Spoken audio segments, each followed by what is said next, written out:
અત્યારે આપણી આ સત્સંગ શિબિરમાં આપણે એક આયુર્વેદ અનુલક્ષી માર્ગદર્શન સેમિનાર ગોઠવેલ છે. વાલા ભક્તજનો, આપણી વચ્ચે ખાસ ભરૂચથી સ્વાનંદ પરિવાર વતી મારે આયુર્વેદના આચાર્ય નામદેવજી અહીંયા ઉપસ્થિત છે. યુટ્યુબમાં એમના ઘણા બધા વિડીયો સમયે આયુર્વેદ અનુલક્ષીને હોય છે અને ઘણા બધા લોકો એમને જોઈને એમને અનુસરતા હોય છે. ગત વર્ષે પણ આપણા ગુરુકુલમાં આવી અને વિદ્યાર્થીઓને ખૂબ સારું માર્ગદર્શન આપેલ અને આ વર્ષે પણ તેઓ આપણી વચ્ચે ખાસ આ શિબિર ઉપક્રમે ઉપસ્થિત રહ્યા છે. ત્યારે અત્યારે એમને આપણે સાંભળવા છે. વાલા ભક્તજનો, શરીરમ માધ્ય ખલુ ધર્મ સાધનમ.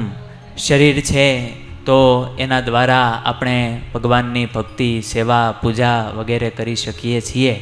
ત્યારે આજે આ સેમિનારનું આયોજન કરવા પાછળનો હેતુ કે આપણે વિશેષ તનથી સ્વાસ્થ્ય સારું હોય તો આપણું મન સારું રહે અને મન સારું હશે તો આપણે ભગવાનની ભક્તિમાં, ભગવાનમાં આપણે વૃત્તિ રાખી શકીએ.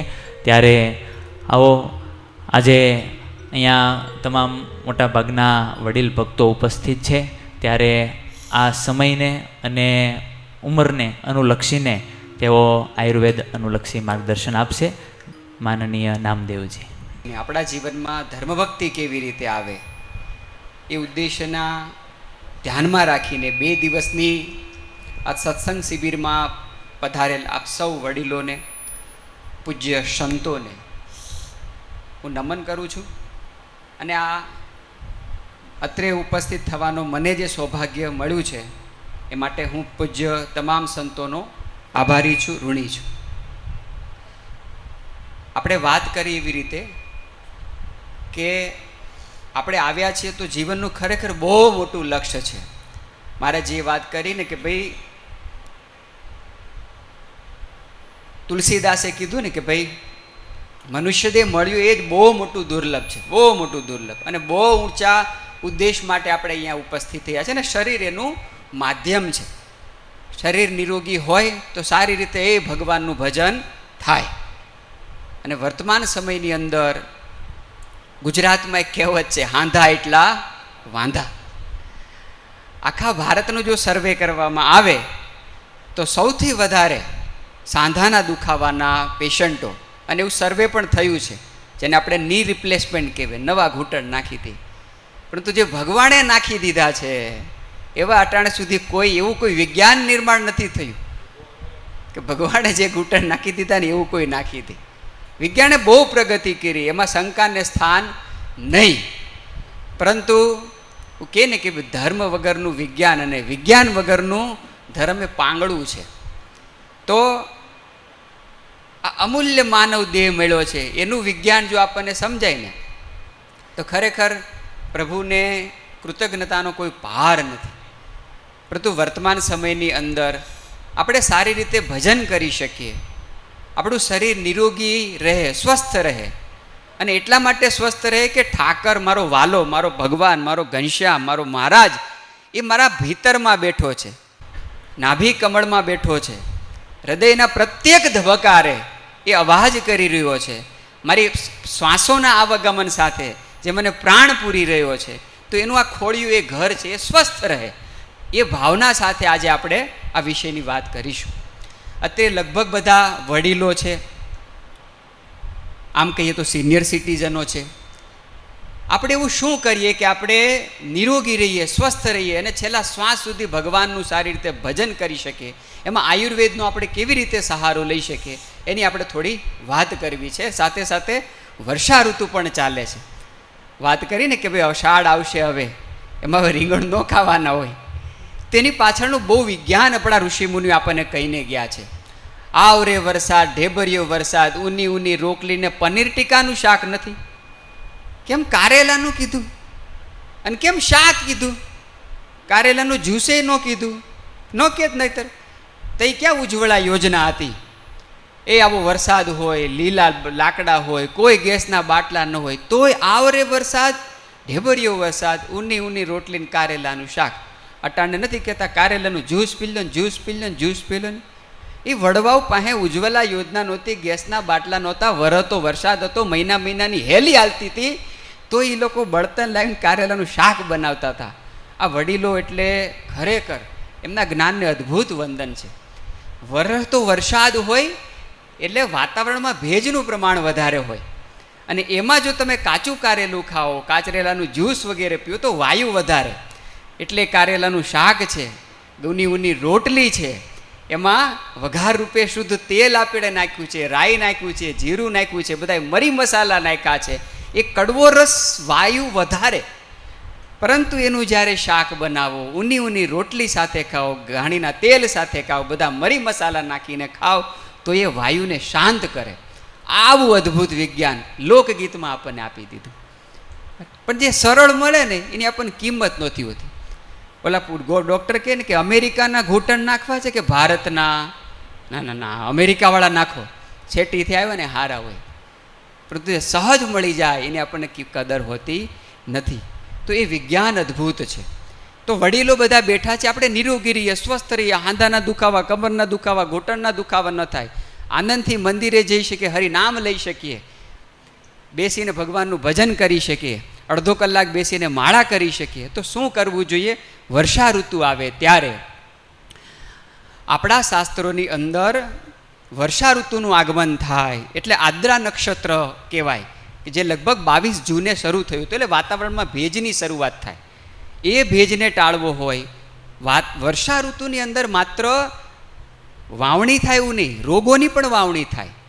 એની માવજત રૂપે આપણા વડવાઓ કહી ગયા, આયુર્વેદના તજજ્ઞો કહી ગયા કે પ્રત્યેક ઘરની અંદર ખાસ કરીને વડીલોએ શું કરવું? તો શ્રેષ્ઠ વાતનાશક પ્રયોગ તરીકે દિવેલનો ઉપયોગ કરવો. પરંતુ દિવેલનું નામ સાંભળતા જ આપણું મોઢું બગડી જાય. કોઈક મોઢું ચડાવીને બેઠું ને આપણે શું કહીએ? દિવેલ પીને બેઠા છો. દિવેલ એ ઉત્તમ વાતનાશક છે. તો શું કરવું?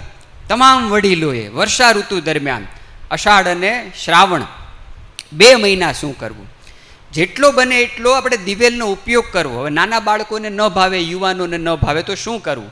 આપણે રોટલી ભાખરી બનાવીએ ને એટલે માતા બહેનો એમાં મોણ નાખે. તો મોણમાં શું કરવું? જે આપણે તેલ નાખતા હોય ને એમાં 50% કાપ મૂકવો અને એના વિકલ્પ રૂપે દિવેલ નાખવું. દિવેલનું જ્યારે તમે મોણ નાખો એટલે એ મોણ સ્વરૂપે પ્રત્યેક પેટમાં, પ્રત્યેક વ્યક્તિના શરીરમાં દિવેલ જાય. બીજો વિકલ્પ શું કરવો? શાક તેલના વઘાર કરીએ ને એમાંય થોડી માત્રામાં દિવેલ નાખવું. કોઈ સ્વાદમાં ફરક નહીં પડે. માનો કે આપણે 4 પાવડી તેલ નાખતા હોઈએ શાક બનાવવામાં, તો એમાં 3 પાવડી નાખવું ને 1 પાવડી દિવેલ નાખવું. ખરેખર બધા સ્વાદિષ્ટ શાક બને. ત્રીજો વિકલ્પ શું? વડીલોએ ફરજિયાત, જે કોઈ આપણે આમાં 55-60 વર્ષના થઈ ગયા છીએ, રોજ રાત્રે આપણે સુવા જઈએ ત્યારે 25 ગ્રામ 50 ગ્રામ જેટલું ગરમ પાણી લેવું, પાણી ઉકાળવું, ચપટી 2 ચપટી સૂંઠ નાખવી, અને એ પાણીની અંદર ચમચી 2 ચમચી દિવેલ નાખીને અષાઢ અને શ્રાવણ 2 મહિના ફરજિયાત એનું સેવન કરવું. એનાથી શું થાય? 2 મહિના જે છે વર્ષાના, પછી આવે ભાદરવો ને આશો. શરદ ઋતુ કેને કહેવાય? જેને કહેવાય રોગા માતા શારદા. રોગોની માતા એટલે શરદ ઋતુ. ડૉક્ટરોનો સિઝનનો સમય એટલે શરદ ઋતુ. તમે ભાદરવામાં કોઈ પણ દવાખાને જાજો, ડૉક્ટર સાહેબ ઓવરટાઈમ કરતા તમને જોવા મળશે. શું કરવા? બહુ રોગચાળો આવે. આયુર્વેદનો એક સિદ્ધાંત છે સંચય અને પ્રકોપ. ચોમાસા દરમિયાન વાયુનો પ્રકોપ થાય, સાંધાના દુખાવા થાય. જે આપણે હોલમાં ઉપર બેઠા હતા ને ખૂબ પવન આપણને લાગતો હતો ને, એ પવન સાંધાના દુખાવા લાવે ચોમાસામાં. એમાં દિવેલનો પ્રયોગ આપણને ખૂબ મદદગાર સાબિત થાય. બીજી વસ્તુ, ભાદરવાના જ્યારે તાપ આવે ત્યારે ખૂબ શરીરમાં કફ ચોમાસામાં જે સંચય થયો હોય એ શરદીના રૂપમાં, તાવના રૂપમાં, કફના રૂપમાં બધાને નીકળે. જે લોકોએ 2 મહિના આ દિવેલનો ઉપયોગ કર્યો હોય એ લોકો ભાદરવામાં બીમાર ન પડે. બરાબર? તો વડીલો આ 3 પ્રયોગમાંથી જે આપણને ફાવે તે. છોકરાઓને દિવેલ ન ભાવે તેના મોણમાં નાખી દો, શાકમાં નાખી દો. અને આપણે વડીલો તો સ્વાદથી પર થઈ ગયા છીએ બધા, તો રાત્રે પીવું જોઈએ. થઈ ગયા છે ને સ્વાદથી પર? હા, બસ. તો રાતે આપણે દિવેલ આનંદથી મોઢું બગાડ્યા વગર પી લેવું. એ ભગવાનના આશીર્વાદ છે. એ આપણને હાંધાના દુખાવાથી બચાવશે. એટલે ચોમાસાના 2 મહિના ભાદરવામાં બીમાર ન પડ્યો તો અચૂક કરવું. બીજું એક અફર નિયમ, થોડું પાણી લેવું, ચાના અડધો કપ જેટલું પાણી લો, એમાં સૂંઠ નાખો, ચપટી 2 ચપટી, પાણીને ગરમ કરો, એમાં દિવેલ નાખો, ગરમ પાણીમાં દિવેલ સારી રીતે ઓગળી જાય અને પી જાઓ. અને રાત્રે શા માટે પીવું? જો ચૂરમાના લાડુ આપણે બપોરે ખાઈને ખીચડી કેમ રાતે ખાઈએ? ઘી તો બેયમાં છે હે ને, પણ ચૂરમાના લાડુ બપોરે ને ખીચડી કેમ રાત્રે? કેટલું અદ્ભુત વિજ્ઞાન છે. ખીચડી ગરમ ગરમ ખાઈએ, પચવામાં હળવી છે, એની સાથે ઘી મળે. રાત્રિનો સમય એ વાયુનો સમય કહેવાય, બપોરનો સમય પિત્તનો સમય કહેવાય. હેવીમાં હેવી ભોજન પચી જાય. એટલે બપોરે આપણા શાસ્ત્રોકાર, આપણા વડીલોએ પરંપરામાં ચૂરમાન લાડુ તો કે બપોરે, રાતે ખીચડી. ખીચડીમાં ઘી તો છે જ, પરંતુ ખીચડી સાથે છે. રાત્રિનો સમય વાયુનો છે. ઘી એ વાયુને શાંત કરનારું છે, અને દિવેલ વાયુને શાંત કરનારી દુનિયામાં જેટલી વસ્તુ છે ને, પહેલા નંબરની દિવેલ છે, પહેલા નંબરની. એટલે રાત્રે જે લોકો સૂંઠ સાથે દિવેલનું સેવન અષાઢ અને શ્રાવણમાં કરે, એ લોકોને સાંધાના દુખાવાનો આવે, કમરના દુખાવાનો આવે, વિચાર વાયુ નો થાય. ઘણા વડીલોનો કે ભાઈ શા માટે વડીલો બોલ બોલ કર્યા કરતા, ઘણા ઉંમરમાં એને બિચારાને ખબર હોય, પણ વાચા ચાલુ જ હોય. વાયુ ખૂબ વિકૃત સ્વરૂપ ધારણ કરે. પંચમહાભૂતોની આપણે વાત કરીને, પંચમહાભૂતોમાં સૌથી બળવાન કોઈ હોય ને તો વાયુ છે. વરસાદ આપણે કેવા વરસાદની માંગણી કરી, નિકામે ને પરજનસો વરસાદ, ધીમે ધીમે આય. પવન સાથે વરસાદની માંગણી આપણા ઉપનિષદોમાં પણ નથી કરી. ધીમે ધીમે વરસાદની માંગણી કરી. વાવાઝોડા સાથે આવે તો એ વરસાદ વિનાશ કરે. તો વાતાવરણમાં ખૂબ વાયુ વધે ને એ વાયુ આપણા શરીરને પણ નુકસાન કરે. આપણે વાત કરીને યથા બ્રહ્માંડે તથા પિંડે, બ્રહ્માંડમાં જે નાના પરિવર્તનો થાય એ તમને ને મને બીમાર પાડે. તો એ વર્ષા ઋતુ દરમિયાન અષાઢ અને શ્રાવણમાં એરણનો ઉપયોગ આપણને ફાવે એવી રીતે આપણા શરીરમાં ચમચી 2 ચમચી દિવેલ જાય એ વર્ષા ઋતુ દરમિયાન ખૂબ અચૂક આપણે કરવું જોઈએ. બીજા નંબરનું સૂચન વડીલો માટે, આપણે નિયમિત રૂપે એક નિયમ જ બનાવી લેવો. ગંધિયાણાની દુકાને જવાનું, 50 ગ્રામ ગોખરૂનો પાવડર માંગવાનો, 50 ગ્રામ આમળાનો પાવડર માંગવાનો, અને 50 ગ્રામ માંગવાનો ગળો, લીમડાની ગળોનો પાવડર. આ ત્રણેય જે મિક્સ થાય ને એટલે એને કહેવાય રસાયણ ચૂર્ણ. રેડીમેડ પણ મળે, પરંતુ આપણે ઘરે જાતે બનાવો. આપણા વડીલોને ખબર છે, કોકને પથરી થતી ને એટલે કે લેલા તું ગોખરૂનું પાણી પીવા માંડ કહેતા ને. આપણા શરીરનું એક અંગ એટલે કિડની, વડીલોને ઘણી એને રિલેટેડ પથરી છે, પ્રોસ્ટેટ છે, આવી સમસ્યાઓ ઉંમર સાથે આવતી હોય. એનાથી બચવું હોય ને તો ઉત્તમમાં ઉત્તમ વસ્તુ આપણે ઈચ્છીએ કે કિડની ખરાબ ન થાય, બીજી બધી સમસ્યાઓ ન આવે, તો આયુર્વેદ કહે છે કે 50 વર્ષ પછી, 55 વર્ષ પછી તમામ વડીલોએ રસાયણ ચૂર્ણનું સેવન કરવું. રસાયણ ચૂર્ણ એટલે શું? ગળો, ગોખરું, આમળા. એ તમને ઘણી બધી બીમારીથી બચાવે. આપણી કિડની છે ને એ ખાલી ફિલ્ટરેશનનું કામ નથી કરતું. વૃદ્ધત્વ એટલે શું? શરીરમાં આપણા જે સેલ, કોષ, એનાથી આખું શરીર બન્યું છે. નવા કોષ બનવાની સંખ્યા ઘટી જાય, મૃત કોષની સંખ્યા વધી જાય, આનું નામ વૃદ્ધત્વ. એ સમયગાળો આપણે ખાળવો હોય, એટલે કે લાંબા સમય સુધી આપણું શરીર નિરોગી રહે, સ્વસ્થ રહે, દવાખાનાના ખર્ચા ન થતા કરવા હોય, શરીરના આંતરિક અંગો સુરક્ષિત રહે, એને એ શુદ્ધિ સારી રીતે થાય. એટલા માટે આપણા શાસ્ત્રોકારે યોગ રત્નાકર કરીને ગ્રંથમાં વર્ણવ્યું કે ભાઈ વડીલોએ રાત્રે સૂતા પહેલા રસાયણ ચૂર્ણનું સેવન નિત્યમ કરવું. નિત્યમ એટલે હર રોજ. રોજ રાતે સૂતા પહેલાં 1 ગ્લાસ પાણી લો, લગભગ 200 ગ્રામનો ગ્લાસ હોય, એના અંદર 1 ચમચી તમે આ રસાયણ ચૂર્ણ નાખો. ગળો, ગોખરું, આમળાનું સમાન ભાગે મિશ્રણ, પાણીને એટલું ઉકાળો કે લગભગ પાણી 50% બળી જાય, અને એ પાણીનું તમે રાત્રે સૂતી વખતે સેવન કરવાનું રાખો. એ ખૂબ મદદગાર સાબિત થાય, અને નિયમિત રૂપે કરજો. એરણનો ઉપયોગ માત્ર વર્ષા ઋતુ દરમિયાન કરવાનો છે, રસાયણ ચૂર્ણનો આપણે નિયમિત રૂપે કરવાનો છે. ત્રીજી વસ્તુ, વર્ષા ઋતુ દરમિયાન આપણે તુવેરની દાળ ખાઈએ છીએ, મગની દાળ ખાઈએ છીએ, અડદની દાળ ખાઈએ છીએ, ચણાની દાળ ખાઈએ છીએ, પરંતુ એક દાળ આપણા થાળીમાંથી લુપ્ત થતી ગઈ, એ એટલે કળથી. અટાણના છોકરાને તો બિચારાને ખબર નહીં હોય કળથી. આપણે ઘણા ખાધા પણ હશે, કળથીનું શાક ખાતા આપણે. ઉત્તમમાં ઉત્તમ વસ્તુ છે કળથી. અઠવાડિયામાં 1 વખત જે લોકો કળથીનું શાક બનાવે, કળથીનું સૂપ બનાવે, એને કિડનીની સંબંધિત સમસ્યા જ ન આવે. અને અટાણે તો નાની ઉંમરના બાળકોને, યુવાનોને તમે જુઓ ડાયાલિસિસ થવા લાગ્યા. અને એવી ગંભીર બીમારી એક વખત આવે પછી જાય જ નહીં. ઘણા આપણે જોયું ડાયાલિસિસ કરાવવા જતા હોય એમાં રસાયણ ચૂર્ણ મદદ કરે આપણને, કિડનીને સ્વસ્થ રાખે. અને બીજું શું મદદ કરે? આ કળથી મદદ કરે. ને આપણે પહેલાં કળથીનું શાક રોટલા હેરે વર્ષા ઋતુ દરમિયાન ને શિયાળામાં ખાતા, કારણ કે કળથી થોડી ગરમ હોય. કળથી ખૂબ ઉત્તમ વસ્તુ છે. અને જ્યારે આપણે કળથીનું સેવન કરીએ ને ત્યારે આપણા શરીરમાંથી કચરો જે નીકળે એનો કલર પણ બદલી ગયેલો હોય, કારણ કે ખૂબ સારી રીતે શરીરની આંતરિક શુદ્ધિ કરે. તો આપણે જેમ બીજી બધી દાળો ખાઈએ છીએ એમ એક વખત અઠવાડિયામાં ઘરમાં નિયમ જ આપણે કરી નાખીએ કે કળથીની દાળ આપણે ખાવી જોઈએ. ઉનાળામાં ન ખવાય અને ભાદરવો, આસો, કારણ કે એ ગરમીની ઋતુ છે, એ ઋતુમાં ખાલી ન ખવાય. બાકી બધી જ ઋતુમાં, ખાસ કરીને અટાણે અષાઢ અને શ્રાવણમાં અને પછી શિયાળાના દિવસોમાં અઠવાડિયામાં એક વખત કળથીની દાળ ખાવાનો આગ્રહ રાખો. બીજું, આપણે એકાદશીના ઉપવાસ કરતા હોઈએ, દર 15 દિવસે આવે. એવી રીતે બધા જ આપણે અઠવાડિયામાં એક નિયમ બનાવી નાખીએ કે એક અઠવાડિયું આપણે સૂકા ધાણાનું પાણી પીશું. સૂકા ધાણા, જે ધાણા જીરુંમાં માતાઓ બહેનો જે ધાણા જીરુંમાં જે ધાણા વાપરે, દેશી ધાણા, એનું પાણી પીવું જોઈએ. શું કરવા? અટાણે વાતાવરણ પ્રદૂષિત થયું છે, પાણી પ્રદૂષિત થયું છે, આપણા શરીરની અંદર ખૂબ વિજાતીય દ્રવ્યો જઈ રહ્યા છે. તો આપણે શરીરની શુદ્ધિ કેવી રીતે કરી શકીએ? આપણે ઉપર સત્સંગ હોલ બે જોયા, કેટલો સુંદર સ્વચ્છ હતો, આખું ભવન કેટલું સુંદર સ્વચ્છ છે, આખું વાતાવરણ કેટલું સુંદર સ્વચ્છ છે. કારણ કે આ યુવાનો અવિરત પ્રયત્ન કરતા હોય, આ વિદ્યાર્થીઓ કે આખા કેમ્પસને સુરક્ષિત રાખવા માટે, સુંદર રાખવા માટે, સ્વચ્છ રાખવા માટે પ્રયત્ન કરે છે ને.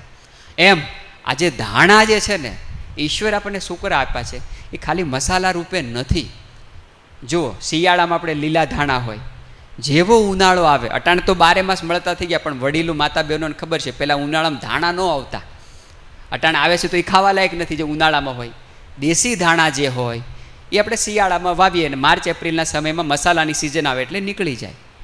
આખું વર્ષ શુકર આપણે વાપવાના છે, માત્ર શાક માટે નથી, એ લાંબા સમય સુધી નિરોગીને સ્વસ્થ રહેવા માટે છે. તો અઠવાડિયામાં એક વખત તમામ વડીલોએ ફરજિયાત અઠવાડિયામાં એક વખત તમે 1 લીટર 2 લીટર પાણી લો દિવસ દરમિયાન, આપણી જેટલી આવશ્યકતા હોય એ 1 લીટર 2 લીટર પાણીની અંદર 1 ચમચી સૂકા ધાણા નાખો. શિયાળાની ઋતુ હોય, ચોમાસાની ઋતુ હોય તો 1 ચમચીના 8મા ભાગની 1/8 એમાં સૂંઠ નાખી દો. એ પાણીને ઉકાળો, પાણી 2-5 મિનિટ ઉકળી જાય, ઠંડુ પાણી આખો દિવસ એ પાણી પીવો. હા, એ પાણી આપણને મોંઘા દવાખાનાના ખર્ચાથી બચાવે છે. અચાનક શા માટે લીવરની તકલીફ આવે છે, અચાનક શા માટે કિડનીની તકલીફ આવે છે, અચાનક હૃદય અચાનક બંધ પડી જતું જ નથી. કમસે કમ 8 વર્ષ લાગે હૃદયમાં હુમલો આવવા માટે, એટલું કચરો ભેગો થયો હોય. તો એને સમયાંતરે આપણે સાફ કરવાનો છે. તો ધાણા આપણને ખૂબ મદદગાર સાબિત થશે. બીજું, તમને અને મને નિરોગી રાખવા માટે ભગવાન અવિરત પ્રયત્ન કરે, અને જેવો વરસાદ પડશે, જે પડ્યો એટલે એક દવા ભગવાન ઉગાડશે, એટલે ભો આંબલી બધાય સાંભળી હશે. ભૂમિથી નજીક થતી આંબલી રાઈના દાણા જેવા નાના નાના હોય. અને જો વિજ્ઞાન, આપણા શરીરનું સૌથી મોટું આંતરિક અંગ એટલે લીવર, કાળાંતરે બધા અંગો મોટા થયા. આપણે આખું બ્રહ્માંડની સૃષ્ટિની રચના જોઈ, કેવી રીતે ઉત્પત્તિ થઈ, સ્થિતિ થઈ, પ્રલય થાય. એવી રીતે આપણા શરીરના બધા જ અંગોમાં એક જ અંગ એવું જો ભગવાને થોડું મોટું કર્યું. કેમ મોટું થયું લીવર આપણું? આપણી સૌથી મોટી આંતરિક ગ્રંથિ એટલે લીવર. મોટું થાય છે અંગ આપણું. કેમ? કારણ કે ઝેર શરીરમાં જઈ રહ્યું છે. કોઈએ દવા પી લે અથવા તો કંઈક શરીરમાં જાય એટલે ડૉક્ટરને પૂછો, ખબર કેવી રીતે પડે? લીવરથી ખબર પડે કે ઝેર કેટલું ઘાતક છે. લીવર શરીરમાં જે કંઈ ઝેર જાય, લીવર ખેંચી રાખે એને પોતાની પાસે. લીવર તેલ અને ઘીનું પાચન કરે. ચોમાસા દરમિયાન બધા તહેવારો આવે કે ન આવે, તેલનો સૌથી વધારે ઉપયોગ આપણે ચોમાસામાં કરીએ. વરસાદ વરસે એટલે ઢેબરા ખાવાનું મન થાય કે ન થાય? સરસ મેથીને ભજીયા ખાવાનું મન થાય કે ન થાય? ઉકરા ખાવાનું મન થાય. તેલવાળી વાનગી ખાવાની હોય એટલે આપણને મન થાય. માત્ર સ્વાદની પૂર્તિ માટે આપણા તહેવારો નથી આવ્યા. તેલ વર્ષા ઋતુમાં ખૂબ જરૂરી હોય, પણ શુદ્ધ તેલ. એટલે જો બધા તહેવારો જો માતાઓ બહેનો, એ શીતળા સાતમને રાંધણ છઠ આવશે, રાંધણ છઠને દિવસે માતાઓ આખો દિવસ બધી તેલની વાનગી બનાવે, અને બીજે દિવસે આપણે બધાય આરોગ્ય. એ મનોરંજન માટે થોડું હતું? ના, આપણને બધાને એ બાને આપણે શુદ્ધ તેલ ખાઈએ તો વાયુરૂપી બીમારી આપણને ન આવે. પરંતુ તેલ ઘીના પાચનમાં પહેલાં તો મહેનત કરતા હતા એટલે પચી જતું હતું. પરંતુ ઈશ્વરે શું ઉગાડ્યું, જેવો વરસાદ પડશે તો બહુ ઠેર ઠેર ભૂ આંબલી ઉગશે, બધી જ જગ્યાએ ભૂ આંબલી ઉગશે. લીવરની બીમારી, કમળાની બીમારી, હેપેટાઇટિસ જેવી બીમારી આવે છે ને, ફેટી લીવર જેવી બીમારી શું કરાવવા લાગી? આપણે આપણી પરંપરાઓ ભૂલી ગયા. તો વર્ષા ઋતુમાં શું કરવાનું? ભો આંબલીનો ઉકાળો હર રોજ ઘરના બધાય સભ્યોએ પીવાનો, બધાય સભ્યોએ. એક વેત જેટલો છોડ એક વ્યક્તિ માટે કાફી છે. તો ઘરના જેટલા સભ્યોએ શું કરવાનું? છોડ પાસે જવાનું, એને લાગવાનું, કારણ કે એ જીવ છે ને, એને પગે લાગો, પગે લાગીને માંગણી કરો કે હે માં ધન્વંતરી, હે ભગવાન ધન્વંતરી, અમને નિરોગી રાખો, આરોગ્યના દેવતા છે. પછી એ છોડને તમે તોડી આવો મૂળિયા સહિત. એક વ્યક્તિ માટે આવડો છોડ કાફી છે. ભો આંબલીને લગભગ બધા ઓળખો છે. એના પાંદડાની નીચે રાઈના દાણા જેવા લીલા લીલા કલરના આંબળા હોય એટલે એને ભો આંબલી કે, સંસ્કૃતમાં એને ભૂમિ આંબલા કહેવાય. દુનિયાની અંદર લીવરને સ્વસ્થ રાખવાની પહેલા નંબરની કોઈ દવા છે ને તો ફ્રીમાં મળતી ભો આંબલી છે. આપણે તોડીને લાવશું ને તો પેલા છોકરાઓ જોઈએ કે દાદા કંઈક લઈ આવતા હતા, બનાવતા હતા, પીવડાવતા હતા. દાદા શું છે? તો આપણે એને કહેવા બેટા ભો આંબલી છે, લીવરને સ્વસ્થ રાખવા માટે એ મદદગાર સાબિત થાય. ચોમાસાની ઋતુ છે, આપણા ઘરમાં કેટલી તેલવાળી વાનગી ખાશું, તને લીવરની બીમારી ન આવે એટલા માટે હું લઈ આવ્યો છું. તો આપણે બધાય લોકો ચોમાસાના 2 મહિના માત્ર ચાના 1 કપ જેટલું પાણી લો, 50 ગ્રામ જેટલું પાણી, એ ભૂમિ આંબળાના ટુકડા કરીને નાખી દો અને એને ઉકાળો. એટલું ઉકાળો કે 50% બળી જાય અને સવારમાં બધાય સભ્યો પીવો 2 મહિના. એનાથી શું થાય? લીવર બીમારી ના આવે, લીવર બિલકુલ સ્વસ્થ થઈ જાય. બરાબર? તો વર્ષા ઋતુ દરમિયાન એ ભગવાન ઉગાડે છે એટલે એને અચૂક આપણે એનું પાલન કરવું જોઈએ. ત્રીજી સૌથી મહત્ત્વની વસ્તુ, આમાં ખાસ જેટલા પણ વડીલો બેઠા છે તમામ વડીલોને વિનંતી, ગાંધીની દુકાને જાઓ અને હરડે આવે ને, હરડે, હમણાં જો ભગવાન જગન્નાથની રથયાત્રા નીકળશે એટલે પ્રસાદીની અંદર ભગવાન કહે છે ને, ભગવાન પોઢી જશે, પછી દેવ ઉઠી એકાદશી આવશે, ભગવાન પોઢી જશે એટલે એને પ્રસાદીમાં છે ને હરડે મૂકે. પ્રસાદીમાં વિતરણ થાય એટલે મગનું વિતરણ થાય પ્રસાદીમાં. હવે એ જેને 56 ભોગ ધરવામાં આવે એને મગ હું કરા ધરવાના? કારણ કે ચોમાસા દરમિયાન વાતાવરણની અંદર ખૂબ ભેજ હોય એટલે બીજા બધા કઠોળ ઓછા ખવાય. હરડે ભગવાનને શું કરા ધરવાનું? હરિતકી, ભગવાન પ્રિયને, ભગવાનને જે પ્રિય છે, ભગવાન હરિને પ્રિય છે. સંસ્કૃતમાં વિધાન છે, યશ્ય માતા ગૃહે નાસ્તિ તસ્ય માતા હરિતકી. આયુર્વેદની દ્રષ્ટિએ શરીરને નિરોગી રાખવાવાળી મા રૂપી દવા એટલે હરડે. તો આપણે શું કરવાનું? 1 કિલો 2 કિલો હરડે આપણે બધાએ લઈ આવવાની, સરસ મોટી હોય ને એવી. તો જેમ કોઈ વડીલ છે 50 વર્ષની મોટી ઉંમરના છે, એમણે શું કરવાનું? એને દિવેલમાં તળવાની. ભજીયા કેમ તળીએ એટલે એવી રીતે છે. 1 કિલો હરડે હોય તો 100 ગ્રામ દિવેલમાં એ તળાઈ જાય. 1 કિલો હરડે 100 ગ્રામ દિવેલમાં સારી રીતે એને સાંતળી નાખો. આપણે કાચરી કેમ સાંતળીએ એવી રીતે સાંતળ્યા પછી એને 24 કલાક 48 કલાક બહાર કાઢીને રહેવા દો. એટલે ઉપરની છાલ છે ને એમાં સરસ એ દિવેલ પી લેશે.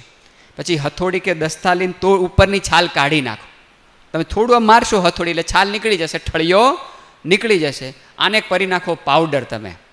અને એ પાવડર યા તો વહેલી સવારે યા તો રાત્રિના ભોજનના 3 કલાક પછી, સાંજના ભોજનના 3 કલાક પછી અથવા તો વહેલી સવારે લેવાનું રાખો. હરડે ખાલી પેટ સાફ કરવાની દવા છે જ નહીં.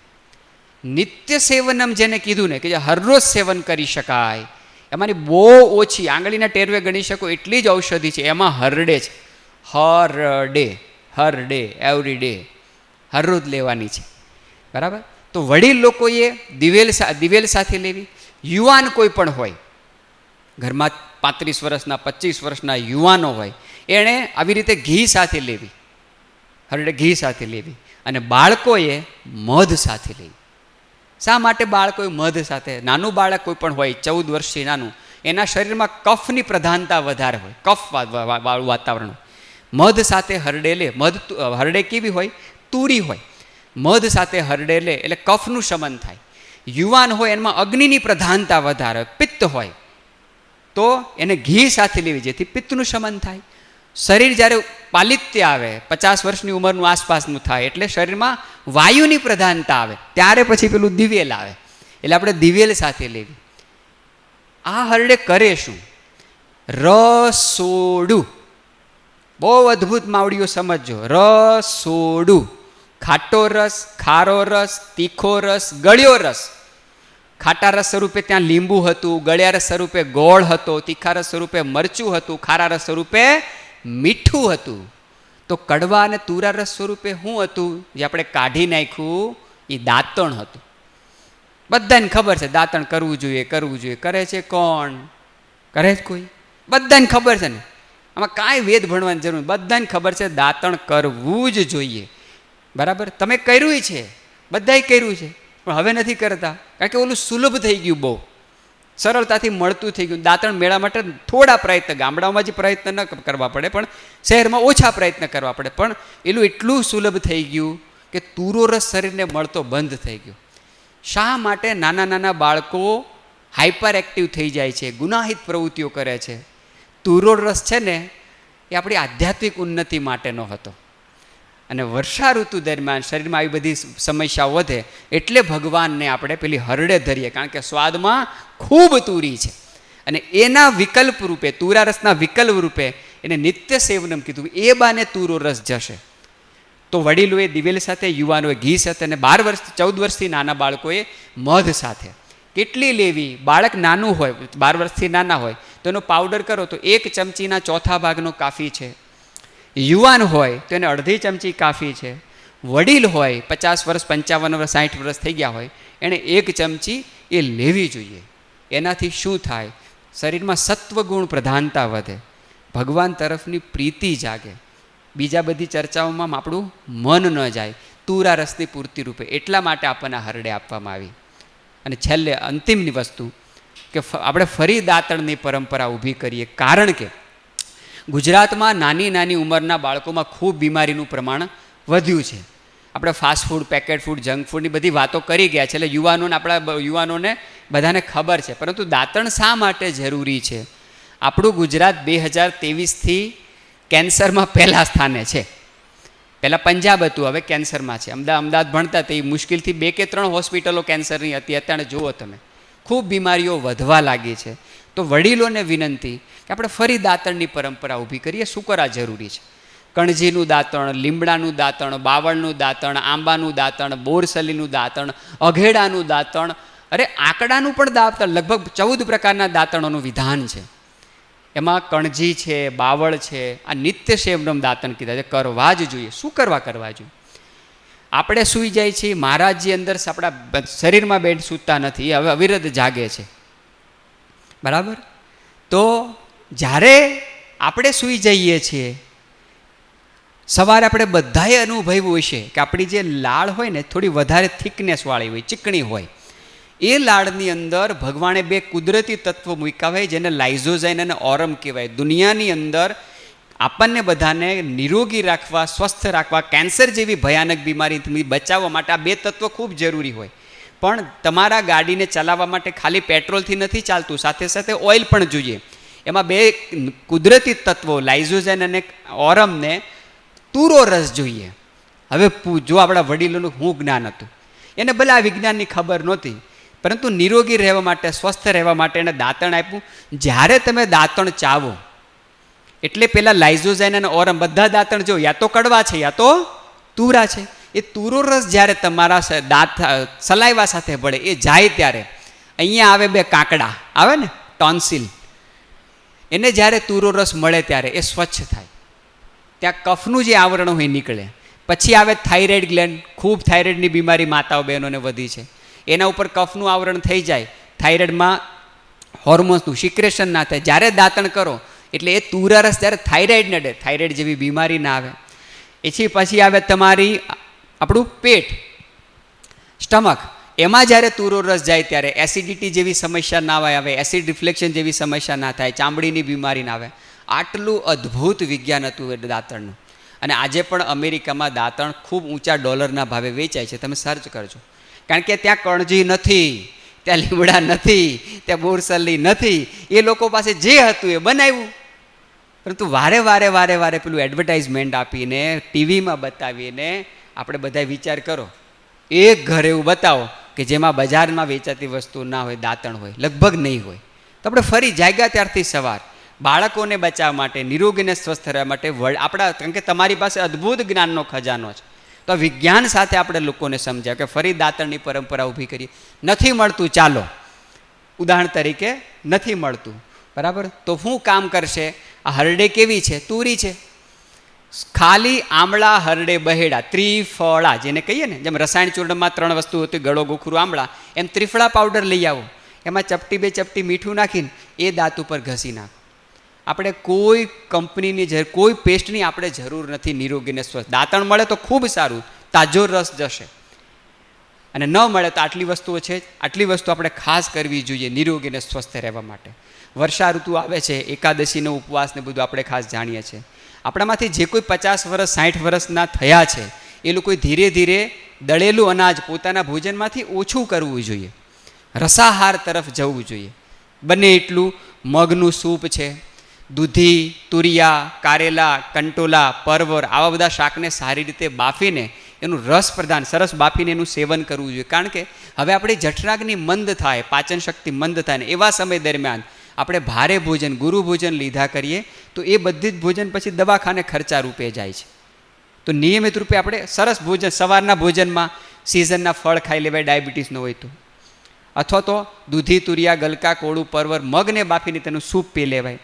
બપોરના ભોજનમાં હેવી ભોજન કરી લેવાય, અને રાત્રે ફરજિયાત દળિયા વગરનું ભોજન, મગ દાળની ખીચડી, મગની દાળને ભાત, વઘારેલ ખીચડી, રસ્સાવાળા શાક સાથે ભાત, આવી બધી વસ્તુ તમે આપણા ભોજનમાં સ્થાન આપીએ તો શું કરીએ? આપણે લાંબા સમય સુધી નિરોગી અને સ્વસ્થ રહી શકીએ. અને છેલ્લે અંતિમ વસ્તુ, સાંધા એટલા વાંધાથી શરૂઆત થઈ હતી ને, તો આપણી પાસે તલનું તેલ છે, બધા ખેતી સાથે જોડાયેલા છીએ. તમારી અનુકૂળતા પ્રમાણે આપણા જેટલા સાંધા હોય ને ત્યાં આપણા શાસ્ત્રોકારે કહ્યા, અભ્યંગે આચરે નિત્યમ સજરાસમ વાતઃ દૃષ્ટિ પ્રસાદેશુ પુષ્ટ આયુ સ્વપ્નેશુ ધાગીકૃત. આપણે વડીલોએ અનુકૂળતાએ તલનું તેલ લો, થોડું ગરમ કરો, અને જેટલા સાંધા હોય ને ત્યાં હળવા હાથે લગાવવાનું રાખો, બસ. એનાથી શું થાય? વાયુ અભ્યંગે આચરે, અભ્યંગ એટલે તેલ માલિશ કરવી, શેની? તો તલના તેલની, બરાબર. અને સાંધાના દુખાવા ભગવાન ન કરે કોઈને પણ આવે તો શું કરવાનું છે? નથી આવે તો બચવા માટે શું કરવાનું છે? છેલ્લો ઉપાય, દિવેલા, એરંડાના મૂળ, દિવેલાના મૂળ, એરંડા કહીએ ને આપણે, એના મૂળનો પાવડર લઈ આવો. પછી બલા, ખબર છે? ખપાઈટ, ખપાઈટ, ખપાઈટ આપણે દેશી ભાષામાં ખપાઈટ કહીએ એને, સંસ્કૃતમાં એને બલા કહેવાય. ખપાઈટના મૂળનો પાવડર લઈ આવો. આપણે બધા ગ્રામ્ય જીવન સાથે જોડાયેલા છે, ખબર છે. તમે 100 ગ્રામ લઈ આવ્યા દિવેલાનો એટલે એરંડાના મૂળનો પાવડર, 100 ગ્રામ લઈ આવ્યા ખપાટના મૂળનો પાવડર, બરાબર. અને એમાં નાખી દો 50 ગ્રામ અડદનો લોટ, તમારા ઘૂંટણના દુખાની દવા તૈયાર. શું કરો? રોજ સવારે 1 ગ્લાસ પાણી લો. આ જે પાવડર તમે તૈયાર કર્યો છે, 100 ગ્રામ એરંડના મૂળ, 100 ગ્રામ બલા ખપાટના મૂળ અને 50 ગ્રામ અડદનો લોટ, 1 ગ્લાસ પાણી લો, 1 ચમચી આ પાવડર નાખો, પાણીને સારી રીતે ઉકાળો. પાણી 50% બળી જાય, એને ગાળી લો, ગરમ ગરમ ગાળી લો. એની અંદર સ્વાદ પ્રમાણે તમે સંચળ નાખો, 2-3 ટીપા લીંબુનો રસ નાખો અને આને પી જાઓ. અને 1-1.5 કલાક ભોજનમાં કશું લો નહીં, બરાબર. આ ઉત્તમ વાતનાશક ટોનિક અથવા તો દવા કે આપણા શાસ્ત્રોકારે કીધી છે. યોગ રત્નાકરની અંદર આનું બધું વર્ણન છે. જો સાંધાના દુખાવાથી બચવું હોય, ગોઠણના દુખાવાથી બચવું હોય, કમરના દુખાવાથી બચવું હોય તો વર્ષા ઋતુ દરમિયાન આ પ્રયોગ આપણે અચૂક કરવો જોઈએ. વર્ષા ઋતુ સિવાય પણ આપણે કરવો હોય તો શું કરવાનું? અડદનો લોટ ખૂબ ઓછો કરી નાખવાનો, કારણ કે એ ગરમ છે. આટલી જો આપણે સાવધાની રાખીએ ને તો આ શરીર નિરોગી રહેશે, સ્વસ્થ રહેશે, પ્રસન્ન રહેશે, અને નિરોગી શરીર રહેશે તો આપણે લાંબા સમય સુધી ભગવાનનું ભજન કરી શકીશું, બરાબર. આટલા વર્ષા ઋતુના અને વૃદ્ધત્વને લઈને, અવસ્થાને લઈને થોડી વાત કહેવાની હતી. આ સંદર્ભે આપણા કોઈ પ્રશ્ન હોય તો લગભગ 10 મિનિટનો હજી સમય છે. આ સંદર્ભે આપણે કોઈ પ્રશ્ન હોય તો આપણે વાતચીત કરીએ. હા ભાઈ,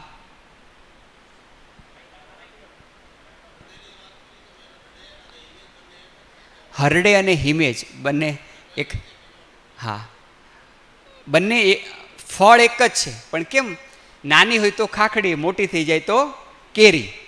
હિમેજ જે છે ને એ નાની છે, બરાબર, એ ખરાબ નથી, એ સારી છે. નાની કાળી હિમેજ આપણે બધાએ જોઈએ છે, એ ઓછી ગુણકારી છે. અને એટલે જો ખાખડીનું આપણે છે ને અથાણું કરતા, બહુ સેવન ન કરતા, અને પાકી કેરી આવેલા આપણે ભૂકા કાઢી નાખતા, એટલી ખાતા, ખાવી પણ જોઈએ એમ. એટલે હરડે ઓછી સારી છે, હિમેજ ઓછી સારી છે, હરડે વધારે સારી છે. એ ખરી જાય બીજ સ્વરૂપે ત્યારે એ હિમેજ છે, અને બિલકુલ પરિપક્વ થઈ જાય ત્યારે હરડે છે. બંને સેવન કરી શકાય.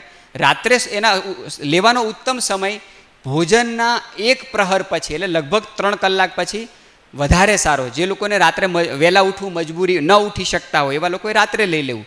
જે લોકો વહેલા ઉઠી જતા હોય આવા લોકોએ વહેલા લેવું. એનું કોઈ માપ ફિક્સ ના હોય. આપણે ભલે 1 ચમચી 2 ચમચી કે કીધું, પરંતુ ઘણા લોકો એવા હોય કે જે લોકોને 1 ચમચીથી વધારે પેટ સાફ થતું આવી હોય, દવાનું માપ જોવું ને તો અરીસા સામે ઊભા રહેવાનું, બરાબર. 1-2 વખત અનુભવ કરીને એટલે ખ્યાલ આવી જાય. એટલે આ જનરલી માપ છે કે બાળકો હોય તો 1 ચમચીના ચોથા ભાગની, યુવાનો હોય તો અડધી ચમચી, અને મોટી ઉંમરના લોકો હોય તો 1 ચમચી. આવી રીતે એનું સેવન આપણે કરી શકાય. પછી હા, એ માફ કરજો, મારી હંમેશા ગરમ પાણી સાથે જ એનું સેવન કરાય. પણ મધ સાથે જ્યારે બાળકોને કરાવો ત્યારે ગરમ પાણી સાથે લેવાય નહીં. એક મહત્વની, જ્યારે પણ આપણે ભોજન લઈએ ને, જ્યારે પણ ભોજન લઈએ એક નિયમ જ કરી નાખે કે જેમાં પછી અનુકૂળતા હોય તો ફરજિયાત ચાના અડધો કપ જેટલું ગરમ પાણી પીવાની આદત પાડીએ. જેમાં પછી તરત જ, પણ કેટલું, 1 ઘૂંટ જેટલું.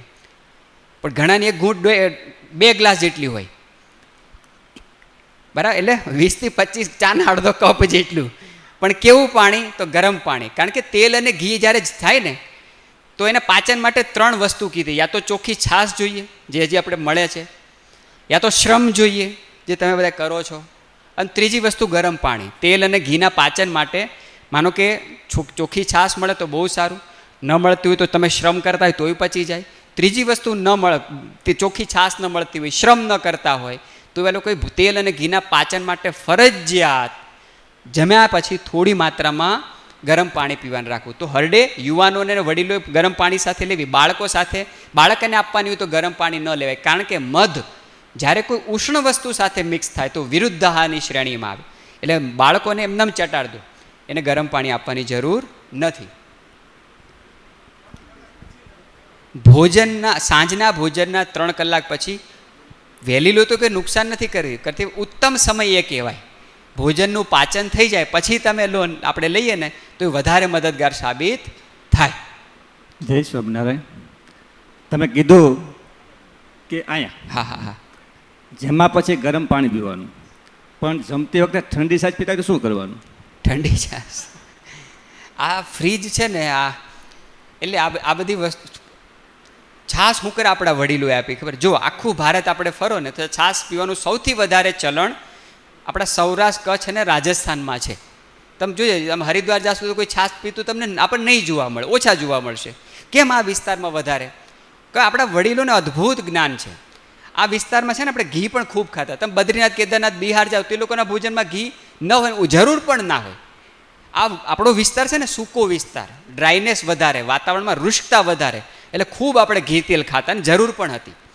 ઘી તેલના પાચન માટે છાશ ખૂબ જરૂરી છે. કશાય છાશ ખરેખર ખાટી નથી, એ તુરી છે ને ખાટી છે. પરંતુ પહેલાં તો ફ્રીજ હતા નહીં, બરાબર. એટલે ઠંડી જે છાશ છે ને એ ભાવે ખરી, પરંતુ આરોગ્ય આપનારી નથી. તો ક્યારેય ઠંડી છાશ ન પીવી. હા, ઉનાળો હોય, થોડી માત્રામાં આપણે પ્રેક્ટિકલ રહીએ, પરંતુ નિયમિત રૂપે ભોજન સાથે ઠંડી વસ્તુનું સેવન કરવું. અત્યારે તો કલ્ચર છે ને, તમે જેમાં પછી આઈસ્ક્રીમ ખાવાનું બધું ચાલે છે. ફ્રીજ વસ્તુ જ નકામી, મજબૂરી છે, જરૂર વાપરીએ. એ સ્ટેટસ સિમ્બલ કે ગર્વ લેવા જેવી કોઈ વાત નથી. તો ઠંડી છાશ તો નહીં જ. એનું અદ્ભુત વિજ્ઞાન છે, જે આપણે પછી વાત કરીશું કે શા માટે ઠંડુ પાણી પણ આપણે નિષેધ છે, નહીં લેવાનું. અહીંયા મસ્ત ફ્રીજ હતું, માટલું. જે સંસ્કૃતિ વિમાન બનાવી શકે, ફ્રીજ ન બનાવી શકે. હતું ને વિમાન આપણી પાસે, આખું ઋષિ ભારદ્વાજ આખું શાસ્ત્ર લખ્યું છે, વિમાન શાસ્ત્ર. તો ફ્રીજ બનાવી શકત, પણ ફ્રીજ આપણે નથી બનાવ્યું. વાપરો, મજબૂરી છે તો ભોજન સાથે કોઈ પણ ઠંડી વસ્તુનું સેવન વર્જિત છે, ન લેવાય. છાશ તો ન જ લેવાય. એટલે ઠંડી છાશ નહીં, સાદી છાશ. ઠંડી છાશ લેવાથી શું થાય પછી? એ છે સ્વામીજીનું સમજાઈએ. આપણા શરીરનું એક આંતરિક તાપમાન 37 ડિગ્રી હોય. શિયાળો, ઉનાળો, ચોમાસું આપણે -ડિગ્રી ટેમ્પરેચરમાં જતા રહ્યું તો આ 37 ડિગ્રી તાપમાન ક્યારેય બદલાય નહીં.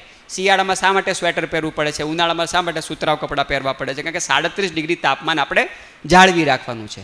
માનો કે હમણાં વિદેશ જઈએ તો અલગ કપડાં લઈ જઈએ છીએ, કારણ કે ત્યાંની ઠંડી આપણા પરથી સહન થાય નહીં, એટલે એના કપડાં પણ અલગ હોય. અલ્ટિમેટ વસ્તુ એ છે કે અંદરનું તાપમાન 37 ડિગ્રી જળવાઈ રહેવું જ જોઈએ. હવે માનો કે આપણે ફ્રીજનું ઠંડુ પાણી, આઈસ્ક્રીમ પીએ કે કોઈ પણ ઠંડી વસ્તુ શરીરમાં નાખીએ જે 37 ડિગ્રી આસપાસથી નથી, તો એને ગરમ કરવા માટે શરીરના બધા જ અંગોને લોહી પેટમાં આપવું પડે ઉધાર રૂપે. માનો કે આપણે ઠંડી છાશ પીધી જેનું તાપમાન 10 ડિગ્રી છે, ઉદાહરણ તરીકે. શરીરનું તાપમાન 37 હશું, 37માંથી 10 બાદ થાય તો કેટલા વધ્યા? 27. એ 27 ડિગ્રીનો જે ડિફરન્સ આવે ને, એ ડિફરન્સ દૂર કરવા માટે શરીરના, માનો કે કંઈક ઠંડુ જાય એટલે ભગવાન શું કહે, જલ્દી બધા જાઓ નહીં તારા ભાઈ ઠંડા થઈ જશે. એટલે આપણે ઠંડા ન થઈ જાય એટલે શરીરના બધા જ અંગો લોહી પેટમાં મોકલે. શા માટે? નાની નાની ઉંમરના છોકરાઓના અંગ ખરાબ થઈ રહ્યા છે. ઠંડી વસ્તુ શરીરમાં જાય, લીવરમાંથી, હાર્ટમાંથી, પેનક્રિયાસમાંથી બધાય લોકો અંગ ઉધાર રૂપે લોહી આપે પેટને. લોહી બધું પેટમાં આવે. જ્યાં સુધી પેલી ઠંડી છાશ 37 ડિગ્રી ટેમ્પરેચરની નહીં થઈ જાય ત્યાં સુધી બધાય અંગોનું લોહી પેટમાં રહેશે. આવું 1 દિવસ, 2 દિવસ, 3 દિવસ, 1 અઠવાડિયું, 2 અઠવાડિયું વારે વારે થયા કરે. એના કારણે પછી નાની નાની ઉંમરમાં પણ આપણે કે બધું જ સારું ખાઈએ છીએ, કોઈ વ્યસન નથી, છતાં કેમ આવું થયું? એટલે તરત કાશું ન થાય. 1-2 વખત પીએ તો કંઈ નુકસાન પણ ન થઈ જાય. ભગવાને બહુ મજબૂત શરીર બનાવ્યું છે, પરંતુ વારે થાય ને પછી એ વસ્તુ કલ્ચર બની જાય, પદ્ધતિ બની જાય, રિવાજ બની જાય. અટાણે બધી જગ્યાએ જેમાં પછી લગ્નોમાં આઈસ્ક્રીમ ખાવાનો રિવાજ બની ગયો કે ન બની ગયો? બની ગયો ને. પહેલાં આવું નહોતું. અટાણે જો ન હોય તો આપણે આઈસ્ક્રીમ એ ન ખવડાવ્યું, એ સારું, પણ હવે રિવાજ બની ગયો. એટલે વારે થઈ જાય. હવે બધા જ ઘરમાં ફ્રીજ રિવાજ બની ગયો કે ન બની ગયો? પહેલાં નહોતું. તો આ બધી વસ્તુ રિવાજ બની જાય એના કરતાં આપણે જાગૃત થઈ જાય, વાપરીએ, વિવેકથી વાપરીએ, એનું મર્યાદાથી વાપરીએ. એનો રિવાજ નથી આપણે બનાવવા દેવાનો. બધું જ ઘરમાં રાખીએ. ભગવાને સુવિધા આપી, મોટા 4 ડોવરના ફ્રીજ લાવો, પરંતુ તમે એનો ઉપયોગ કરો નહીં કે તમારો ઉપયોગ કરીએ. એટલા માટે ઠંડી છાશ નહીં, કશું જ ઠંડુ ના પાડી છે, ગરમ જ બધું. બરાબર? ક્યારેક ઠીક છે, ઉનાળામાં આપણે ખાઈ લઈએ, પરંતુ એની આદત આપણે પાડશું ને, એ આદત. અને છાશ તો આપણે 365 દિવસ પીવાના કે ના પીવાના? એ હરરોજ ઠંડી જશે તો નુકસાન કરશે. એટલે ઠંડી છાશ નહીં. 80-90 ના, એમાં બધી જ મજબૂરી પણ છે. બરાબર? એટલે આ બધા જ ઉપકરણો છે, આપણે વાપરીએ, પરંતુ આનો અતિરિક્ત ક્યારેય કરવો નહીં. એસી જે ગેસ ઉપર કામ કરે ને, CFC કહેવાય, ક્લોરોફ્લોરોકાર્બન. બરાબર? સુરતમાં કેવું, ઉદાહરણ તરીકે સુરતમાં કેવું રિવાજ થઈ ગયો, ઘણા એસી ન વાપરવા. ઉદાહરણ તરીકે એ ધાબા ઉપર સૂતા હોય, આ બાજુ એસીનો બહારનો ભાગ નીકળેલો છે, આ બાજુ એસી, એટલી બધી હીટ નીકળી રહી છે. એટલે આપણે ગામડામાં ખરેખર એસીની જરૂર નથી. તો વાપરતા હોય તો ઓછું વાપરો, એની આદત ન પાડો. કારણ કે જે ગ્રુપમાં એસી તમે કરશો એટલે આપણે બહારના વાતાવરણથી સંપર્કમાંથી બહાર આવી ગયા. તમે બારી દરવાજા તો બધા બંધ કરી દેવાના છીએ. બરાબર? તો એ જે ગેસ નીકળે છે CFC, ક્લોરોફ્લોરોકાર્બન, એની અંદર આપણે 4-4 કલાક, 6-6 કલાક કહીએ, થોડી માત્રામાં કશો વાંધો નથી આવતો, પરંતુ વારે વર્ષો સુધી પછી એની આદત પડી જશે. પછી એસી વગર આપણને નથી ફાવતું. તો પૂરો પ્રયત્ન કરીએ, વાપરીએ. બધી જ વસ્તુ ભગવાન આપી છે, વાપરીએ, પણ વિવેક રાખીએ કે આ વસ્તુનું ક્યારેય અતિ, અને કહેવાય છે ને, અતિની ગતિ ન હોય. એટલે ખૂબ ઓછું વાપરીએ, જરૂરિયાત વગરનું ન વાપરીએ. શરીરને ટેવ પાડીએ એસી વગર પણ રહેવાની. પહેલાંય તડકા પડતા હતા, તમે લોકોએ તડકામાં ખૂબ શ્રમ કર્યા છે, એટલે પહેલાંય તડકા પડતા હતા. હમણાં તડકા પડે એવું કશું નથી. શરીરને પૂરો આદત આપણે પાડીએ. દાંતણની જો વાત કરીએ તો દાંતણ કરતી વખતે આપણે મોસ્ટ ઓફ પ્રોગ્રામ કરી હોય છે, તો જે દાંતણ તેમાં પ્રોગ્રામ કરવાનો છે કે પછી રસી ટેકમાં ઉતારવાનો છે? એની છે ને આખી એક વિધિ છે, દંત ધાવન વિધિ કરીને. તો હમણાં કેવું છે, હવે રોજ રાત્રે આપણે મીઠાના પાણીથી ખરેખર કોગળા કરવાના હોય. આપણે બધા વડીલો કરતા હતા, હવે આ બધું છૂટી ગયું. રોજ રાતે જ્યારે આપણે મીઠાના પાણીથી દાંતણ સાફ કરી નાખી. વ્યસનો લગભગ પહેલાં હતા, આપણે કોઈને છે પણ નહીં, પણ વ્યસન હોય ને તમે એનો રસ ઉતાર નાખો તો એ વ્યાજબી નથી. ઋષિમુનિઓ જે કંઈ વાત કરીને ત્યારે આવી બધી વસ્તુ વ્યસનો હતા નહીં. તો જ્યારે આપણે મીઠાના પાણીથી દાંત સાફ કરી નાખીને પછી જ્યારે તમે દાંતણ ચાવો, બરાબર, એમાં કોગળા કરવાની વાત ક્યારે છે? જેને આપણે ઓલ ઉતારીએ. આનું પણ અદ્ભુત વિજ્ઞાન છે. એટલે જ્યારે દાદા દાંતણ કરે, દાંતણના 2 ટુકડા કરીને દાંતણ અંદર સુધી જવા દે, પછી અવાજ કરે, આ કોઈ બેડ મેનર્સ નથી, આ કોઈ બુરી આદત નથી ને આ કોઈ અસભ્યતા નથી. આનું વિજ્ઞાન શું છે? એટલે રસ પીવાનો છે ને પછી ઉલ શા માટે ઉતારે? આ કાકડા છે, માતાઓ બહેનોને શું માટે થાઇરોઇડની પ્રોબ્લેમ આવવા લાગી? આખો સવાર બપોર સાંજે આપણે ભોજન લીધું છે, એ ભોજનનો કાચો રસ બન્યો છે ને એ કાચો રસ કફ સ્વરૂપે શરીરમાં ભેગો થયો છે અને અહીંયા ટોન્સિલમાં ને અહીંયા જમા થયો છે. દાંતણ જેટલા કરો છો તુરા અથવા કડવા રસના છે, એનો રસ જ્યારે ગયો છે ને છેલ્લે જ્યારે આપણે ઉલ ઉતારીએ છીએ ત્યારે એ કફ અને પિત્ત બહાર નીકળે છે. બ્લડ પ્રેશરની બીમારી, કાકડાની બીમારી અને માતાઓ બહેનોને થાઇરોઇડની બીમારીથી બચાવે છે. એટલે રસ દાંતણનો ચા પીએ જ જવાનો હોય, પણ એ પહેલાં રાત્રે આપણે મીઠાના પાણીથી દાંત સાફ કરતા હતા, પછી રસ પીતા હતા અને છેલ્લે ઉલ ઉતારતા હતા. દાંતણ જો પેલો ભાગ અંદર સુધી જવા દેતા હતા ને એનું માટેનું ઇન્સ્ટ્રુમેન્ટ પણ જે વાપરતા હતા ઉલ્યું, જો એ લગભગ આપણે તાંબાનું હતું ને. તાંબાનું શું કરે ભાઈ? તાંબુ શા માટે ચોમાસામાં તાંબાના વાસણમાં પાણી પીવાનું છે? તાંબામાં બેક્ટેરિયલ ગ્રોથ ના થાય. આ લોકોને ભલે આપણા વડીલોને એની ખબર નહોતી, પણ તાંબુ વાપરતા. તાંબુ જ્યારે અહીંયા જાય ત્યારે વાયરલોની જે કંઈ ઇફેક્ટ છે, બેક્ટેરિયલ ગ્રોથ થયો છે, કફ છે, કફની અંદર આવા બધા વાયરસ હોય, એ બધા તાંબાનો સ્પર્શ થઈને ત્યાં નીકળી જાય. આને વિજ્ઞાન કહેવાય, કોલગેટને વિજ્ઞાન ન કહેવાય, બરાબર? એને નકલ કરી કહેવાય. નકલ કરીએ તો પણ અકલ વાપરીએ તો નકલ આ વડીલોની કરીએ જે દાંતણમાં કરતા હતા. એટલે દાંતણ ચાવો, રસ પીવો, કશો જ વાંધો નહીં, પરંતુ છેલ્લે બધો કફ બધો નીકળી જાય અને તુરારસથી જ નીકળી શકે. તુરારસ જ્યારે શરીર અહીંયા ટચ થાય ને એટલે એસિડ રિફ્લેક્શન, તમને ઉબકો આવે, ઉલટી ના થાય. અને એ ઉબકો આવે ને ત્યારે અહીંયા બધી, અને આપણે બધાએ જોઈશું, આંખ લાલ લાલ થઈ જાય. આંખ બધું લોહી ક્યાં આવે? આંખમાં. તમે જ્યારે ઉલ ઉતારો તો આંખ એકદમ લાલ લાલ થઈ જાય, ચહેરો સુંદર થાય, પિમ્પલ્સ ના આવે, નાની ઉંમરે વાળ ન ખરે, વાળ સફેદ ના થાય. ખૂબ અદ્ભુત ફાયદા હતા દાંતણના. એટલે રસ પી જાઓ, છેલ્લે ઉલ ઉતારવાનું હોય. ના, એમાં કેવું છે, આજે સવારે પાણી પીવાની પરંપરા કોઈક, એટલે આમાં છે ને 2 વિધાન છે. કોઈ કે છે, કોઈ કે નથી, ઘણી બધી વસ્તુઓ છે. પરંતુ જે લોકોના આહાર વિહાર ને બધું વસ્તુ સારી હોય, આપણે બધા સત્સંગી લોકો તો આહારમાં ખૂબ ધ્યાન રાખતા હોય, એટલે એ લોકો કદાચ પાણી ન પણ પીવે ને તો એનો કશો નિષેધ નથી. પાણી પીવાની આદતને શા માટે ધ્યાન આપવામાં આવ્યું? કારણ કે હવે કેવું છે, ઉદાહરણ તરીકે લોકો ખૂબ કાંદા લસણ ખાય છે, આપણે તો ખાતા નથી. સારા ખરાબની વાત જ નથી, પણ એ ખૂબ પિત્તજન્ય છે. શરીરમાં પિત્ત ખૂબ વધારે, દાહ ખૂબ વધારે. હવે એને પૂર્તિ કરવા માટે કંઈક તો એવા સરળ ઉપચારો આપવા પડે. એટલે માનો જે લોકોનું સાત્વિક ભોજન હોય, પિત્તવર્ધક આહાર વિહાર ન કરતા હોય, શરીરમાં વધારે પ્રમાણમાં તજાગરમી જેવી સમસ્યા ન હોય, સમયસર ભોજન લઈ લેતા હોય, આવા લોકોએ વહેલી સવારે ઉઠીને પાણી પીવાની ખરેખર કોઈ જરૂર હોતી નથી. હા, જે લોકોને ખૂબ આવી બધી તકલીફ હોય, ચામડીની સમસ્યા હોય, શરીરમાં ખૂબ બળતરા થતી હોય, આવી બધી ગંભીર સમસ્યાઓ થતી હોય, એવા લોકોએ જરૂર એનું સેવન કરવું જોઈએ. એ ન પીવો તેનાથી કંઈ મોટું નુકસાન કે કશું થઈ જતું નથી.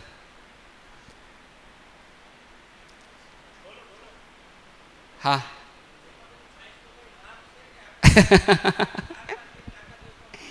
કેટલી? 4-5 એક વ્યક્તિ આખા દિવસ પર 4-5 લીટર? ના, કે છાશ તો કોઈ, આપણે પેલા દેહમાં બપોરે ભાત કરવા બેહે ને એટલે છાશની પાસે કોઈ બેહે નહીં, આવી વાત. કારણ કે એ પછી છાશનું વિતરણ કરવામાં જ રહે. સાચી વાત ને? એને છાશ પડકે, કારણ કે તાળો ઓલું મોટું હોય, હાંડો ભીરો હોય, જે એની પાસે બેઠું એ મર્યો પછી. એટલે તક્રમ ભોજનાંતે કિમ પીવમ, કે ભોજનાંતે વિષમવારી, જેમાં પછી પાણી પીવું ઝેર બરાબર છે. તો શિષ્યએ પૂછ્યું, તો ભાઈ ભોજનાંતે કિમ પીવમ? તો મહર્ષિ વાગ્ભટ બોલ્યા તક્રમ, કે ભોજન પછી છાશ તમે જરૂર પીઓ, કશો જ વાંધો નથી, પરંતુ અતિ માત્રા ખરેખર ના હોય. આપણે ખરેખર છાશ વિશે ઓલું મધુમંગલની વાર્તા છે કે દેવોને પણ દુર્લભ ભગવાને મધુમંગલની ખાટી છાશ છીનવીને પીધી. આવી આખી ભાગવતમાં વાત આવે છે. તો છાશ ખરેખર દેવોને પણ દુર્લભ છે, પરંતુ અતિ સર્વત્ર વર્જતે એવું પણ શાસ્ત્ર કહે છે. તો જ્યારે અતિ માત્રામાં આપણે પીએ ને તે નુકસાન કરે, તો પછી એનું માપ શું હોવું જોઈએ? એવું કે ને તમારું જે કુલ ભોજન, આપણું જે કુલ ભોજન હોય ને, એવું કહે છે કે ભાઈ 50% ભોજન કરો, 25% જળ પીઓ, 25% ખાલી રાખો. એ ખાલી આપણે નથી રાખતા. ખાલી રાખીએ છીએ આપણે ખાલી રાખતા નથી. ઉત્તમ વસ્તુ કીધી કે ભૂખથી થોડા કોળિયા ખરેખર ઓછું જમવું જોઈએ. એ આ બહુ સારા ઋષિમુનિઓએ પણ જો અલ્પાહારી જ હતા, એટલે જમવાની ના જ નથી પાડી, ખૂબ મહેનત કરતા જમવું જોઈએ, પણ થોડી જગ્યા રાખીએ. એટલે માનો કે આપણે 400 ગ્રામ જમતા હોય ઉદાહરણ તરીકે, તો એની અડધા પ્રકાર જેટલી 200 ગ્રામ જેટલી છાશ પી શકાય, એનાથી વધારે પીવાય નહીં. વધારે પીવું તો કંઈ નુકસાન નથી થઈ જવાનું, પરંતુ એ આદત વસ્તુ જ ખોટી. કારણ કે શ્રમ જ્યાં સુધી કરીએ ત્યાં સુધી કાંઈ વાંધો ના આવે, પરંતુ શ્રમ ધીરે ધીરે ઘટવા લાગે અને માત્ર સ્વાદની પૂર્તિ માટે આપણે પી લઈએ તો એ સારી વાત નથી. તો માત્રાવત પીએ, 200 ગ્રામ જેટલી, 300 ગ્રામ જેટલી, બહુ તો બહુ 400 ગ્રામ જેટલી. તમે તો 4-5 લીટરની વાત કરી, તો એ છાશનો ઉપવાસ કરી નાખાય, છાશ સિવાય કશું તો ચાલે હજી. એટલે અતિ સર્વત્ર બરાબર. તો અહીંયા આપણે પૂર્ણ વિરામ કરીએ. હા,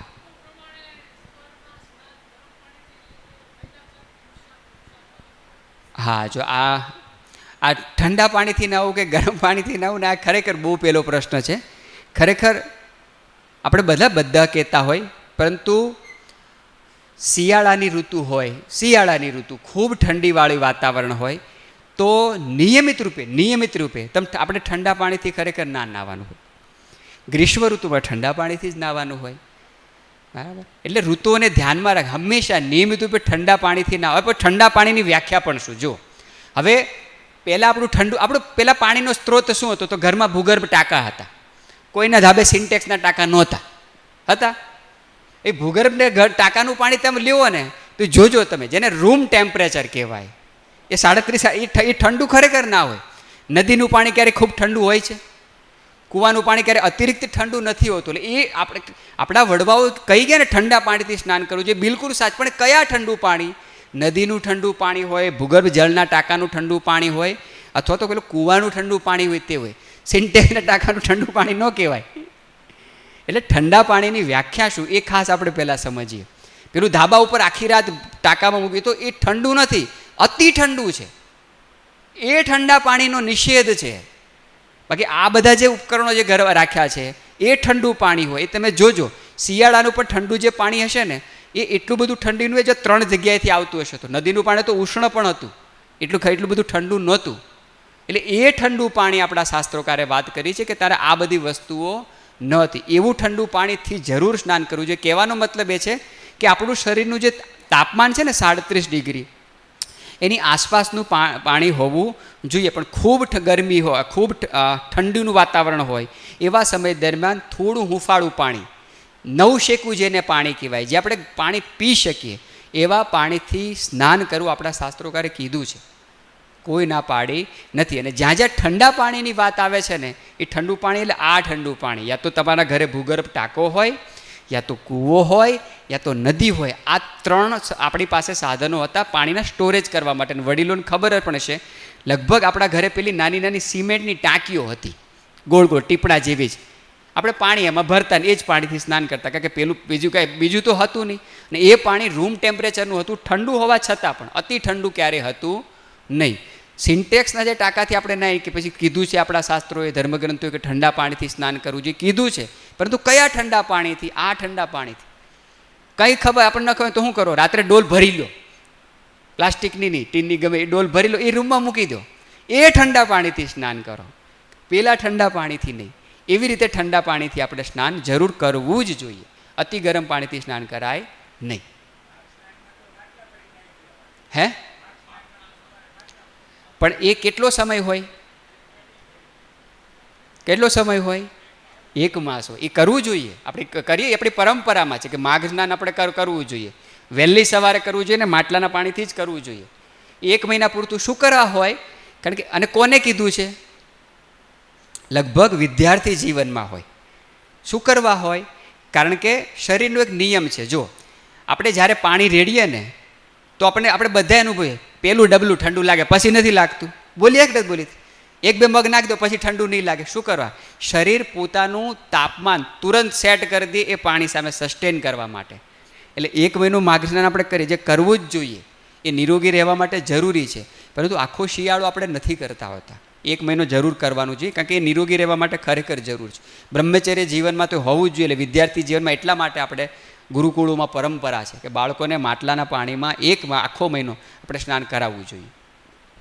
રાત્રે ભૂખ્યા હોય તો સવારે પછી ભૂખ લાગે અને 2-3 ભાખરી ખાઈ જાય. એ વજનદાર ખોરાક છે તો એટલે મગમાં તો વાંધો ને વજન. મગ છે ને, મગ સદા પથ્ય કીધા. મગ છે ને, મગ સદા પથ્ય કીધા. મગ માટે સૂત્ર છે, બધી જ ઋતુમાં, બધી જ પ્રકૃતિ, એટલે આપણે વાત થઈ ને વાત પિત્ત, બધી જ પ્રકૃતિમાં, બધી જ અવસ્થામાં બાળકો, યુવાન, વૃદ્ધો બધા જ માટે મગ ખાઈ શકાય.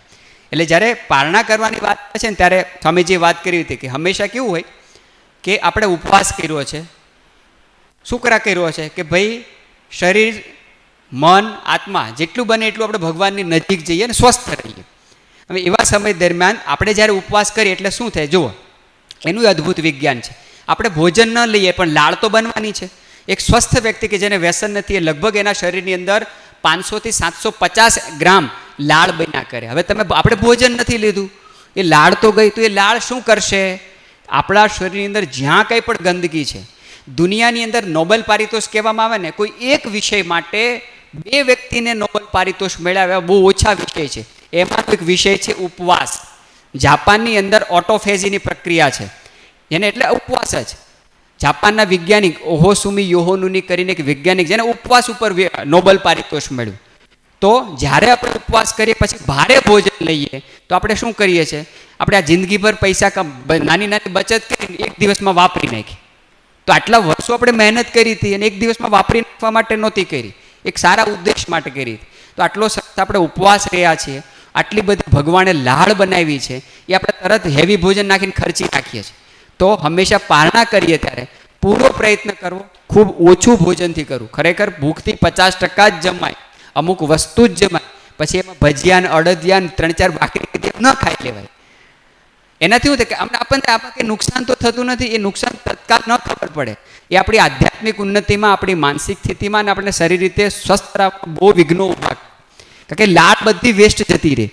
એ લાળ આપણે નિરોગી સ્વસ્થ રહેવા માટે છે. તો પારણા જ્યારે કરીએ ત્યારે ફળથી કરવાના હોય, થોડા દૂધથી કરવાના, કંઈ ના હોય તો આપણા ઘરમાં મગ હોય, મગને બાફીને ખાઈ લઈએ, ખૂબ ઓછી માત્રામાં જમીએ તો એ ઉપવાસ ફલિત થાય, નહીતર ના થાય. બરાબર?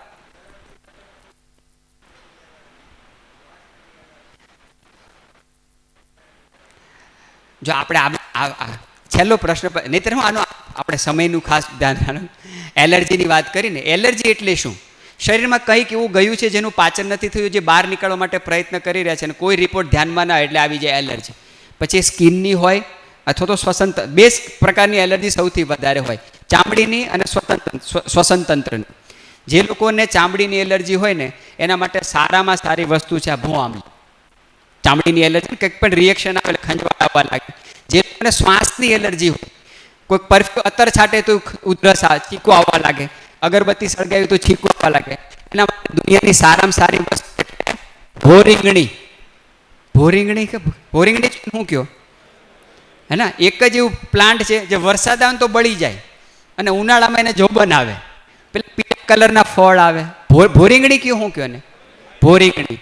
એના ગાંધીની દુકાને તેના ફળ મળે, લઈ આવો. એના ફળ તોડીને અંદર બી હોય ને એ બી તમે કાઢી નાખો, એ બીનો પાવડર કરી નાખો.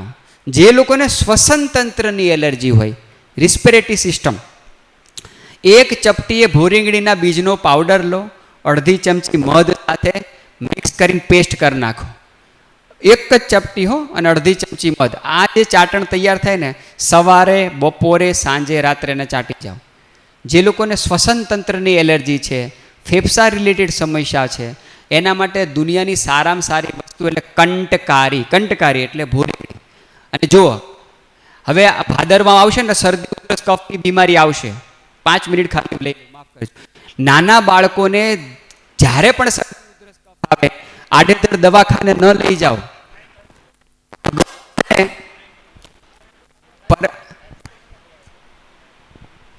પરમ કૃપાળુ પરમાત્માએ આપણને મોટી બીમારીથી બચાવવા માટે નાની બીમારી આપી છે. કોઈ કેમ અમારા છોકરાને 6 મહિનાથી કફ છે, કોઈ કીધું અમારા ઘરના લાલાને 2 વર્ષથી તાવ આવે છે. આવું ન હોય. એ અઠવાડિયું 10 દિવસ આવે ને આવવો જોઈએ. આને ફ્રેન્ડ ડિઝીઝ કહેવાય, મિત્ર બીમારી છે.